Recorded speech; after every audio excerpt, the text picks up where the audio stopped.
تعجب ہے یہ رنگ بے رنگ سے پیدا ہوا، بتاؤ رنگ بے رنگ سے مختلف کیوں ہوا؟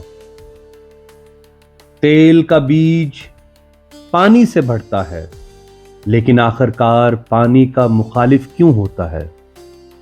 جب پھول کانٹے سے اور کانٹا پھول سے ہے تو ان میں جنگ کیوں ہے؟ یا کہ یہ جنگ نہیں ہے بلکہ کسی مصلحت کی وجہ سے ہے؟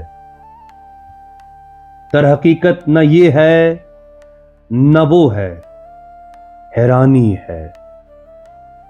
ہماری ضرورت حقیقی خزانہ ہے تو خزانے تو ویرانوں میں دبے ہوتے ہیں۔ جس چیز کو تو خزانہ سمجھ رہا ہے وہ تجھے اصل خزانے سے محروم کیے ہوئے ہے۔ وہم و خیال اور تدبیر کو تو آبادی کی طرح سمجھ جہاں خزانہ نہیں ہوتا۔ آبادی و عمارت میں ہستی اور اختلاف ہوتا ہے اور فانی کو ہستیوں سے نفرت ہوتی ہے۔ ایک قوم جلانے والی آگ میں پھولوں کی طرح ہے اور ایک قوم باغ میں رنج و درد میں ہے۔ دفتر اول مثنوی۔